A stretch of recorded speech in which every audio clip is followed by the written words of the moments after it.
몇 년 전 나는 대학 동아리 친구들과 함께 여름 방학을 맞아 강원도의 작은 산속 마을로 여행을 갔다. 그곳은 인터넷에서 귀신이 자주 출몰하는 장소로 알려져 있었지만 우리끼리는 그저 재미삼아 가는 거라며 대수롭지 않게 여겼다. 우리가 묵기로 한 펜션은 마을에서 도해진 곳에 자리 잡고 있었고 가는 길조차 좁고 구불구불해서 차로도 상당히 시간이 걸렸다. 펜션에 도착했을 때는 이미 해가 지고 있었다. 산속이라 그런지 생각보다 날이 빨리 어두워졌다. 펜션 주인 아주머니는 우리를 반갑게 맞이하며 주의사항을 몇 가지 알려주셨다. 밤에는 절대로 숲속에 들어가지 말아요. 길을 잃기 쉬워서 아침까지 헤맬 수도 있어요. 우리는 그저 웃으며 알겠다고 대답했다. 그날 밤 우리는 고기를 구워 먹고 술을 마시며 놀고 있었다. 그러던 중 한 친구가 무서운 이야기를 꺼냈다. 이 근처에 한 여학생이 실종된 적이 있었대. 지금도 못 찾았다고 하더라고. 다른 친구들도 각기 알고 있던 무서운 이야기들을 덧붙이며 분위기는 점점 오싹해졌다. 술 기운 탓인지 겁도 없이 내가 제안했다. 우리 숲속에 들어가 보자. 그냥 겁주는 얘기일 뿐이잖아. 진짜로 뭐가 있는지 궁금하지 않냐? 친구들은 망설였지만 결국 몇몇은 나를 따라 나섰다. 손전등을 들고 숲속으로 들어갔다. 처음에는 장난스럽게 서로를 겁주며 웃기도 했지만 숲이 점점 더 깊어지면서 모두 조용해졌다. 이상하게도 숲속 깊숙이 들어갈수록 길이 눈에 띄게 넓어지고 있었다. 마치 누군가 일부러 만들어 놓은 것처럼 우리는 이상을 느끼면서도 호기심에 더 깊이 들어갔다. 그때 어디선가 여자의 웃음소리가 들려왔다. 들었어? 내가 물었다. 모두 순간 움직임을 멈추고 숨을 죽였다. 분명히 어디선가 우리를 지켜보고 있는 듯한 기분이 들었다. 이제는 모두 겁에 질려 돌아가자고 했지만 방향을 알 수 없게 되누리는 길을 잃어버리고 말았다. 갑자기 손전등 불빛이 깜빡거리더니 이내 꺼졌다. 어둠 속에서 우리는 서로를 붙잡으며 다시 펜션 쪽으로 향하기 시작했다. 그런데 이상하게도 뒤쪽에서 누군가 우리를 따라오는 소리가 계속 났다. 분명히 우리뿐이었는데 걸음 속도가 빨라질수록 그 소리도 점점 빨리 따라왔다. 뒤돌아볼 엄두도 내지 못한 채 달리다시피 하면서 겨우 펜션으로 돌아왔다. 펜션에 도착해서야 안심하며 문을 잠그고 숨을 돌릴 수 있었다. 그런데 그 순간 창문을 두드리는 소리가 들렸다. 한 친구가 조심스럽게 커튼을 젖히자 창밖엔 희미하게 모습을 드러낸 여자아이의 모습이 보였다. 그녀는 삐쩍 마른 모습으로 그저 우리를 바라보고 서 있었다. 다음 날 아침 어젯밤의 일을 주인 아주머니에게 말씀드렸다. 그러자 아주머니는 심각한 표정으로 말했다. 그 아이는 몇 년 전 이곳에서 사라졌던 여학생이에요. 종종 그녀의 모습을 봤다는 이야기를 들었어요. 본 사람은 다시는 그 숲 근처에 가지 않게 되죠. 누구도 쉽게 믿기 어려웠지만 우리는 다시는 그곳에 가지 않기로 했다. 그날 이후로도 가끔씩 그 숲속에 환청이 들려오는 듯한 기분이 들곤 했다. 그 여행은 우리에게 오래도록 잊혀지지 않는 공포의 추억으로 남아있다. 두 번째 이야기. 한국 인터넷에서 종종 볼 수 있는 공포 이야기는 일상 속에서 시작되는 경우가 많습니다. 이 이야기는 한 젊은 여성 인지은의 경험담을 바탕으로 합니다. 지은은 항상 바쁜 일상을 보내며 직장 생활을 하고 있었습니다. 그녀는 매일 아침 일찍 일어나 출근 준비를 하고 바쁜 하루를 보낸 뒤 늦은 저녁에야 집으로 돌아오곤 했습니다. 그녀의 집은 서울 외곽의 조용한 아파트 단지에 위치해 있었습니다. 지은은 오랜 직장 생활 끝에 독립하여 처음으로 혼자 살게 된 거라서 이 아파트에 애정이 많았습니다. 어느 날 저녁, 지은은 평소처럼 늦은 밤에 퇴근하고 집으로 돌아왔습니다. 그녀는 꽤 지친 상태였지만 집에 들어서자마자 기분이 좋아졌습니다. 따뜻한 샤워를 마친 후 소파에 앉아 잠시 휴식을 취하고 있었다. 그러다 문득 현관문 쪽에서 기이한 느낌을 받았습니다. 처음에는 피곤해서 예민해진 것이라고 생각했지만 그 느낌은 계속되었습니다. 마치 누군가가 문 밖에서 지은의 집을 지켜보고 있는 듯한 느낌이었습니다. 무시하려 했지만 찝찝한 기분을 떨칠 수 없었던 지은은 조심스럽게 현관문으로 다가갔습니다. 문을 열어볼까 고민했지만 밤도 늦었고 겁이 나서 결국 도어 스코프를 통해 밖을 내다보았습니다. 하지만 아무도 보이지 않았고 그녀는 스스로를 한심시킨 뒤 다시 소파로 돌아갔습니다. 며칠 후 지은은 같은 느낌을 여러 번 경험하게 되었습니다. 그녀는 이를 친구들에게 이야기했지만 친구들은 그저 피로에서 오는 착각일 것이라며 대수롭지 않게 넘겼습니다. 하지만 이상한 일은 계속되었습니다. 이제는 집에 혼자 있을 때마다 누군가가 자신을 지켜보고 있는 듯한 느낌이 들었고 가끔씩 창문 밖에서도 무언가 인기척이 느껴졌습니다. 어느 날 밤 지은은 잠에서 깨어났습니다. 섬뜩한 기분에 눈을 뜨니 방 안에 어두운 형체가 보였습니다.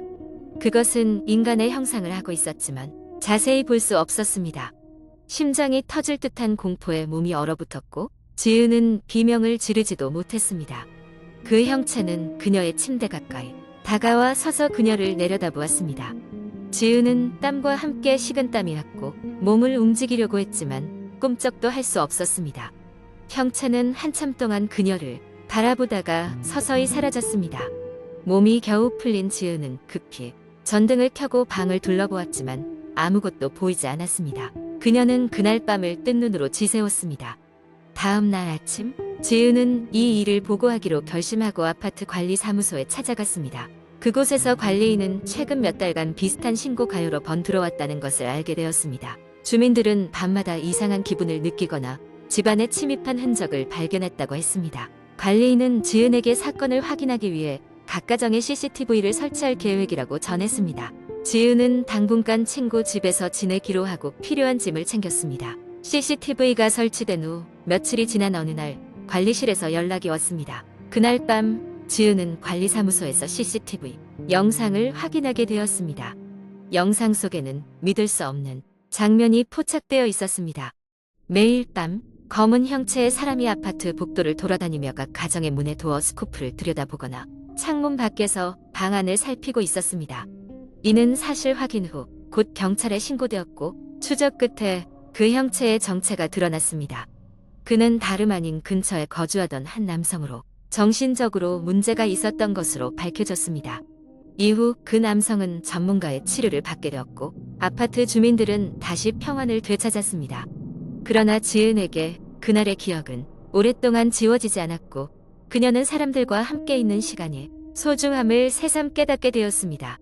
이 이야기는 일상 속에서 언제든지 일어날 수 있는 공포를 말해줍니다. 우리의 주변에서 일어날 수 있는 평범하지만 기이한 사건들이 때로는 상상 이상의 두려움을 가져다 주기도 한다는 것을, 그리고 그로 인해 자주 경각심을 갖고 주변을 살펴봐야 한다는 깨달음을 주는 것 같습니다. 세 번째 이야기, 한여름밤.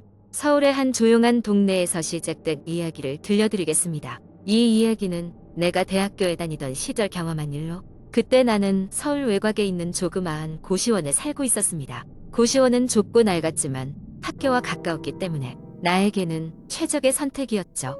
어느 날 늦은 밤까지 학교 도서관에서 공부를 하다가 지친 몸을 이끌고 고시원으로 돌아왔습니다.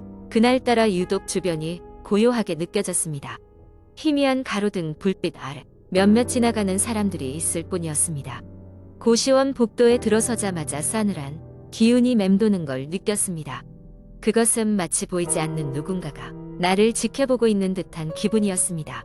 고시원 복도에는 오래된 카펫이 깔려 있었고 걸음을 옮길 때마다 삐걱거리는 소리와 함께 먼지가 풀썩풀썩 날아올랐습니다. 내 방은 복도 끝에 위치했는데 주변에 사는 사람들을 거의 본 적이 없었습니다. 모두가 서로의 방문을 꽁꽁 닫고 지내는 분위기였죠. 방에 들어서자마자 기묘한 일이 벌어지기 시작했습니다. 바로 문 옆에 놓여있던 작은 탁자가 덜컹거리더니 그 위에 있던 책이 바닥으로 떨어졌습니다. 순간 놀라서 뒤를 돌아봤지만 방 안에는 나 혼자였습니다. 바람 때문이겠지 라고 애써 생각하며 마음을 깔아앉히고 책을 주웠습니다. 그날 밤 침대에 누워 잠을 청하려는데 창문 너머로 이상한 소리가 들려왔습니다. 무언가 긁히는 듯한 소리, 그리고 누군가 낮게 신음하는 듯한 소리였죠. 처음에는 밖에서 나는 소리라고 생각하려 했지만 그 소리는 점점 내 방 안으로 들어오는 듯했습니다. 불길한 예감에 온몸에 소름이 돋았습니다. 결국 무서운 마음을 추스르기 위해 불을 켜고 책상 앞에 앉아 밤새 공부를 하기로 했습니다. 그 후로 며칠 동안 이상한 일들은 계속되었습니다. 한밤중에 바스락거리는 소리나 누군가 방문 너머에서 속삭이는 소리들이 들리곤 했습니다. 특히 복도에 있는 공용 화장실을 갈 때면 괜히 오싹한 기분이 들어 자주 갔던 화장실마저 피하게 되었습니다. 어느 날 밤 도서관에서 돌아와 복도를 지나는데 화장실 앞에서 웬 낯선 여자를 보게 되었습니다. 그녀는 흰 원피스를 입고 있었고 긴 머리카락이 얼굴을 반쯤 가리고 있었죠. 언뜻 봐도 이상한 오라가 느껴졌고 그녀는 한자리에 멈춰서 있다가 문득 나를 바라보며 미소 지었습니다. 그것은 인간미 따윈 찾을 수 없는 서늘하고 기계적인 미소였습니다. 머릿속에서는 빨리 방으로 들어가라는 경고가 울렸지만 동시에 이 상황이 무언가 잘못되었다는 판단이 서질 않았습니다. 그날 이후로 고시원에 머무는 것이 점점 더 끔찍하게 느껴졌습니다. 불가사의한 소음, 한밤중에 터져나오는 창문 밖의 웃음소리, 화장실 앞에서 다시 마주친 여자의 그림자까지. 나는 더 이상 견디기가 어려워졌습니다. 결국 나는 고시원을 떠나기로 결심했습니다. 짐을 싸던 날 아침, 문득 누구인가가 복도 맞은편에서 나를 지켜보고 있는 듯한 시선이 느껴졌습니다. 문을 힘껏 닫고 뒤를 돌아봤지만 복도에는 아무도 없었습니다. 다만 여전히 그 낯선 여자의 희미한 웃음소리가 귓가에 아른거렸습니다. 고시원을 떠난 후 나는 다른 곳으로 이사를 갔고 그 여름날의 이상한 기억은 서서히 잊혀져 갔습니다. 그러나 가끔씩 흘러나오는 흰 원피스의 전설이나 고시원의 기묘한 경험담을 들을 때면 등골이 오싹해지는 것은 어쩔 수가 없었습니다. 그것은 마치 내가 짧은 여름밤의 악몽을 체험한 한여름밤의 진실 같은 이야기였습니다.